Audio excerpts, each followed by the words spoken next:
Hey everybody, welcome back to Behind the Hedges. I'm your host Mitch, and I'm talking with Dargan and Caleb tonight, and we're talking Arkansas's upcoming season. And we're about to get in what I've been dying for, and that is the expectations. So let's do it.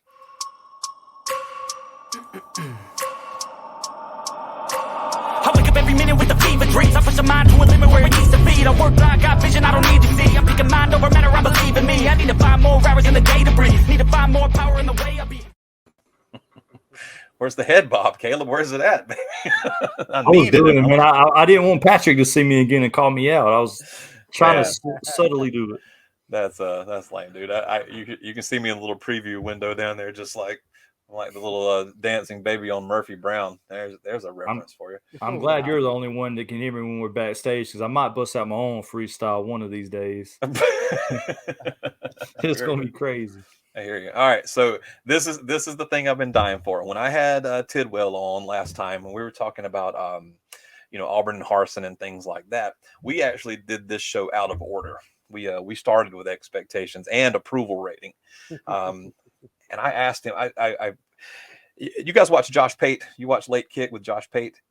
I have a couple times. Yeah, well, the thing is if you're not watching it, you're doing it wrong. You need to go watch the show. That's your free plug, Josh. So whenever you want to tweet us out, go for it. But the dude does quality work. All right. And he had this question on his show the other day, and it was about SEC coach approval ratings, like by their, constituent fan base. And he said, the question was, if I told you to name the coach with the lowest approval rating, he said almost anybody would arrive at Harsin instantly. He said, but if I told you to name the 3 lowest approval ratings, where do you go after Harsin? And we could sit here and hem and haw and argue and all that about that all night long, but that's not the real question. The real question is on the other end of the spectrum. 3 biggest approval ratings. Yeah. I think that the casual observer, and even some of our not so casual observers, would arrive at Smart and Saban pretty quickly. Sure. But I think that they're wrong. I think that number 1 is absolutely Sam Pittman. And I just challenge someone to wander the streets of Arkansas and find me a person who would talk trash about the pit boss. You know what I mean? That person just doesn't exist. They don't. There was one person on one of the Hogs boards that was griping about our recruiting class being like, 10th in the SEC or 11th, depending on who you ask. They're like, that's not going to get it done. Everybody was like, dude, just watch the product on the field and tell me if it's better than it was before. And, there is absolutely no comparison. I mean, I don't think people realize outside of Arkansas how bad it got, right? Yeah. I don't think, other than Vandy, there has not been a team in the SEC that was the worst team in major college football. Oh, yeah. We're not talking about the worst team in the conference. Yeah. We're talking about like North Texas is doing tricks on you. Right. We were the worst Power 5 team out there. Yeah. Kansas and Rutgers would have run up the score on us. Jesus. And Western Kentucky did. Right. I mean, this was it was just over. And we were the worst team in the country. And then, it turned around just like that because, he finally got, somebody said in the chat earlier, he just had people believing in winning. And, it's an amazing thing. Yeah. So I want to remember that 9-4 was what was on the table last season. Mm-hmm. I want to take a look at this upcoming schedule here, and let's try to arrive at some sort of basement and ceiling for expectations. All right. All right. So let's take them in chunks of 3. How's that? All right. So Okay. first 3 games, Cincinnati, great opener, by the way, great opener. At Fayetteville. So you got them there. And then another home game. Actually, the first 3 games are all home games. So you got Cincinnati, South Carolina, and Missouri State. All right. Can you talk about those teams as a group, as a chunk? Sure.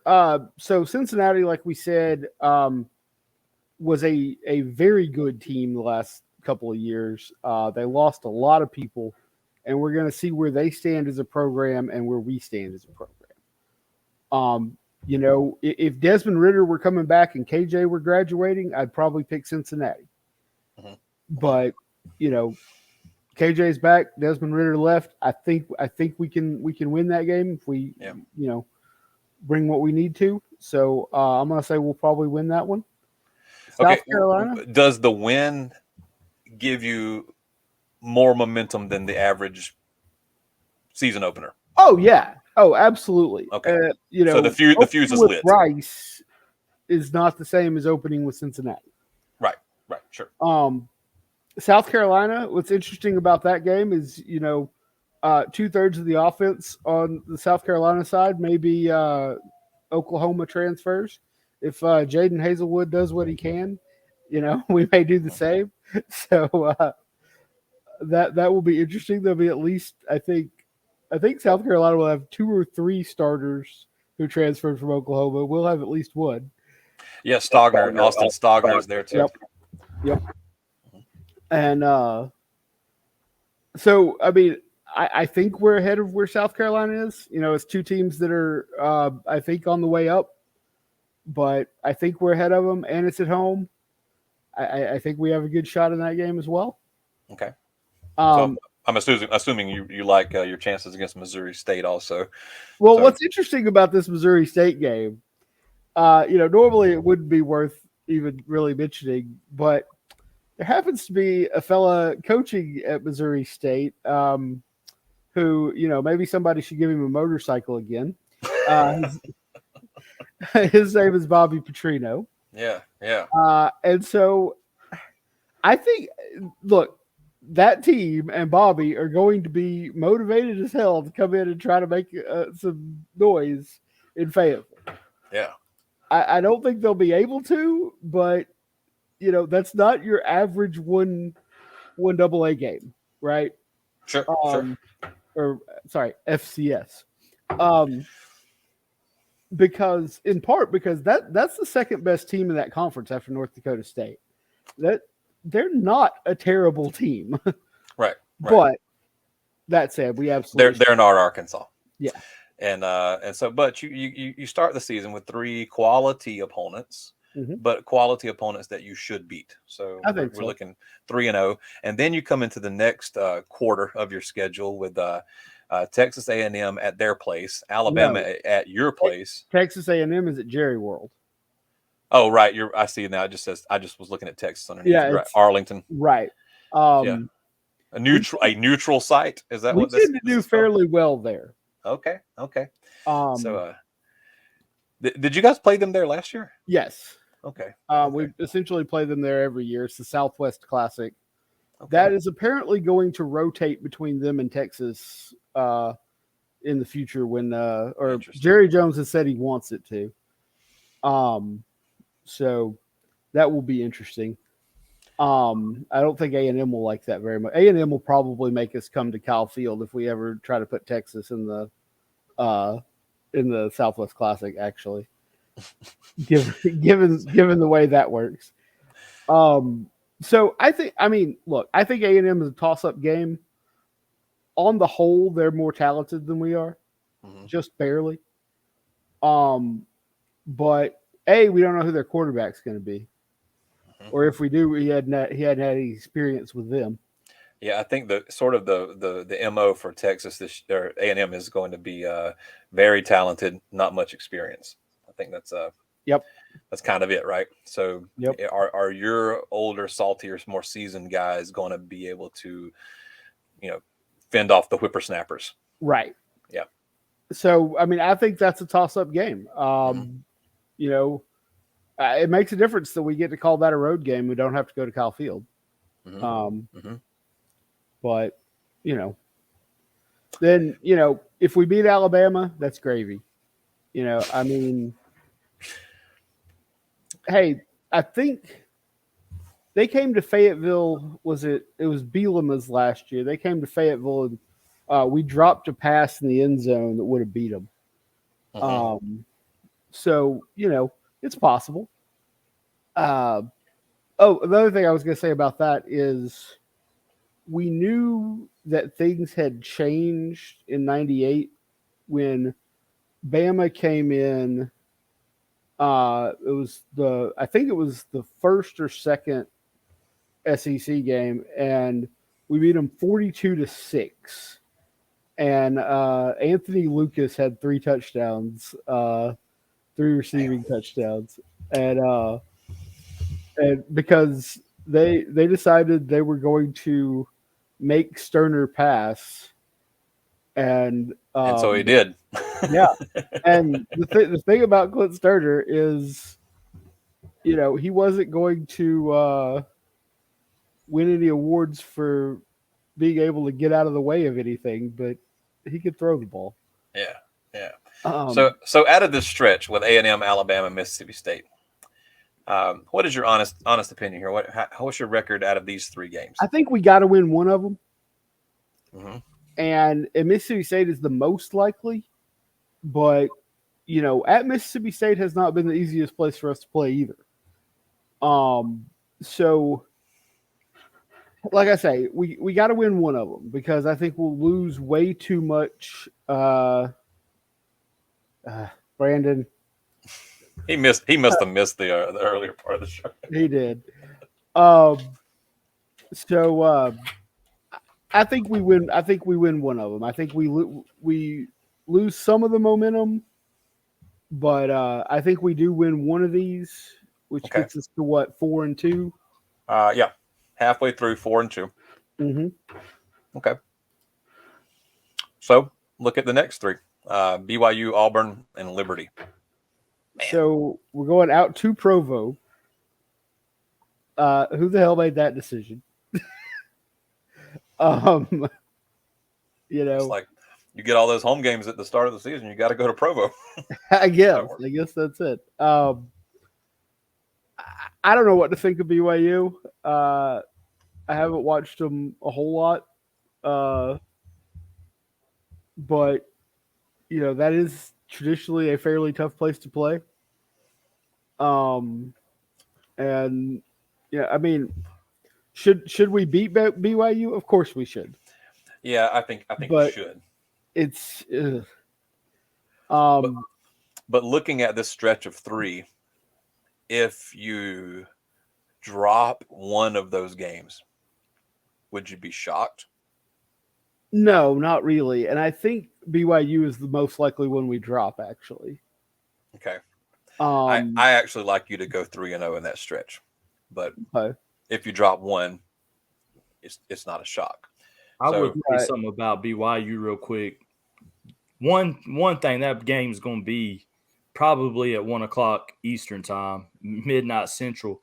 But I know y'all, Mitch may be familiar with T.T. Barber from Miller County. Oh yeah, he said that BYU was the toughest stadium he ever played at. Which he went in Middle Tennessee State. They ain't Arkansas, but he said that was the toughest place he had to play. He said it was louder than you would expect. He said it was louder than Alabama. Really? Which is crazy. It's also at like 6,500 feet, I believe. And if you're from the East Coast and you've never been that high, it's hard to run around in that sort of altitude. Yeah. So anyway. And then Liberty with Hugh Freeze, I think their quarterback that was apparently so good has moved on, so that's good. Yep, he's in the draft this year, so they stand to take a step back. They will probably be quality, but not as good as Cincinnati.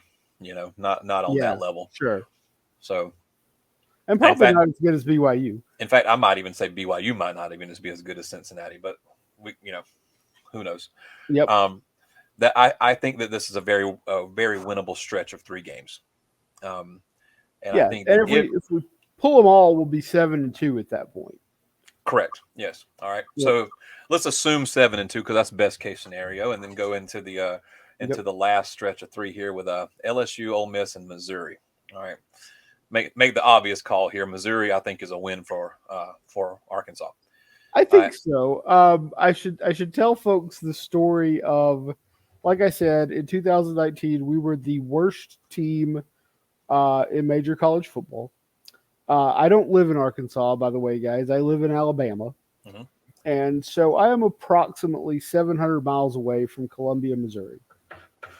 And so my lovely wife, Christy, and I drove to Columbia to watch this game in 40-degree sleet.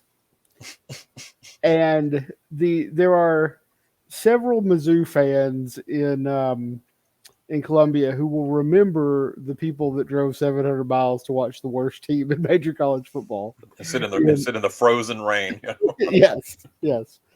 So if anybody has any doubts about my commitment to Arkansas football, this is the guy right here. Yeah. Yep. So I want to actually save Ole Miss for last because that's kind of the game that I'm excited for. LSU here. Lord, who knows what LSU is going to look like? Are they? I mean, obviously they're losing some, they're gaining some. They got Brian Kelly coming in, and it's who knows what it's going to be. We will see, right? Yeah. But there's a lot of how should I say? There are a lot of question marks around LSU, and I don't find as many question marks around Arkansas. So I think that's a winnable game, absolutely, and probably one that we should be favored in. Yeah, I would pick you guys on paper right now. I'd lay my dollar down on the Pigs right now. Mm-hmm. So I'm going to assume that, again, best case scenario, you get a win there, you get a win in Missouri, and now this Ole Miss game. So okay, first of all, it's in Fayetteville, so that's one. Or is it in Little Rock actually? No, it says Fayetteville here on the schedule. I'm pretty sure it's in Fayetteville. I think Liberty may be the Little Rock game. Which don't get me started on. Bear in mind before we even talk about this, with 11 games decided by us, you guys have a best case 9-2 record. Pretty good. So we could be going for double-digit wins here, right? Against Ole Miss. Against Ole Miss, and so I think a lot of it may come down to who replaces what's the Ole Miss quarterback? Matt something. Corral. Matt Corral, yeah. So it looks like a Jackson Dart, right? Isn't Jackson Dart the odds-on favorite? So that I think Jackson Dart was heading over there. Okay. That will be interesting. They'll be prolific on offense, I think. Yes. I think we will too. I think it's going to look not too different than the way it looked at Oxford. Agreed. Maybe this time we'll make the 2-pointer at the end. Or maybe we'll stop them instead. Look, it's going to be a close game. It's going to be a shootout. Maybe they had a slight advantage at quarterback this year with Corral having a lot of experience. Jefferson will have a lot of experience by that time next year. Yeah, I just looked up their transfer portal. Yeah, Jackson Dart is coming in from USC. 5-star, 9,900 rated player. So no slouch at all. Right. He's the kind of player that Kiffin wants. Oh yeah. And yeah, like I say, they'll be a prolific offense. Mm-hmm. I don't know how good their defense will be. But yeah, it's going to be. I think that's a complete toss-up game. It's been a toss-up game for even when we were terrible. It was a toss-up game because they were terrible too.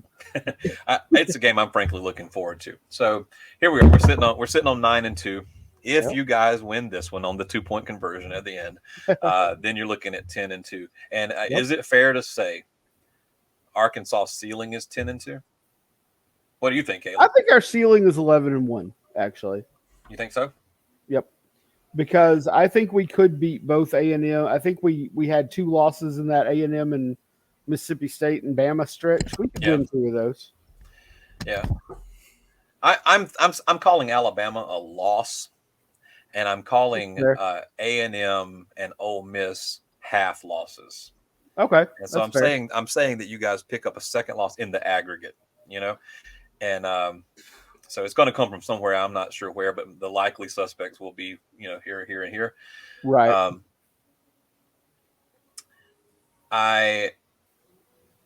As far as floor is concerned, or basement is concerned, geez, man, I don't know. This is where Caleb always snaps at me when I say this, because I always overshoot everybody's basement. I think I'm ruthless when it comes to it. I gotta keep people all the way down. But honestly, thinking my opinion on Arkansas, I don't think they go worse than 8-4. Damn, I was going to say 7-5. Okay, so look at you. It's conceivable that we lose to both Cincinnati and BYU, and that's the only way we go 7-5. Okay, right. That's what I'm saying. That's a bargain basement result, right? Yeah. So let me ask you this one: what is your least acceptable result? Honestly, I would like to at least do what we did this past year, which was 8-4. But we could win. We can't lose to Bobby Petrino. Okay. That's number one. Okay. We cannot lose to Bobby Petrino. I would really like to not lose to Hugh Freeze as well. So we win those 2. Honestly, look, Pittman's not getting fired this year. No. There's no way. But that doesn't mean we'll accept 3 or 4 wins. It just means we'll be like, dude, you got to do better. Mm-hmm. But yeah, if we go to another bowl game, I will still think we're headed in the right direction, even if we're 6-6. Wow. Okay. All right.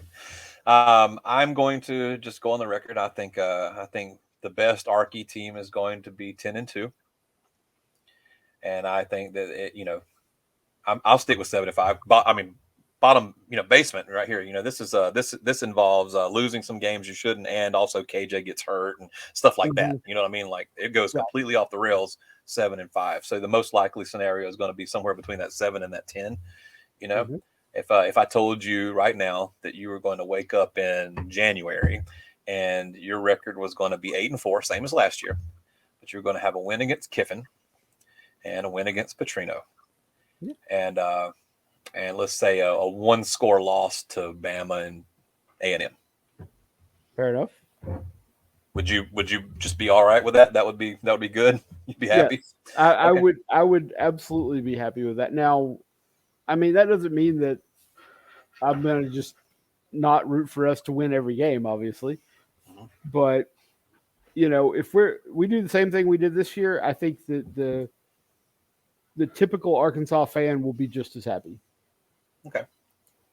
How about it, Caleb? What you got, man? I want to hear your prediction. What are the Hogs going to do next year? 9-3. I don't know why. I have a weird intuition that LSU is going to be better than people think. I think LSU is going to be one that sneaks up on it. I don't know why. I guess it's because Brian Kelly likes to do whatever he does with his recruits, so we ain't going to get into all of that. But that little Houdini dance he does with them, I don't know, man. It was the Uma Thurman, man. And the Uma Thurman, whatever. I don't know. Whatever. But I don't know, man. I'm more high on LSU than especially now they got Jaden Daniels. I love Jaden Daniels. Okay. I'm a little more high on LSU than the average person. So 9-3 is my final Arkansas guess. Okay. Sounds good. Hey boys, thanks for doing this with us. Y'all stick around for the after party. As for the rest of you, we'll see you next time.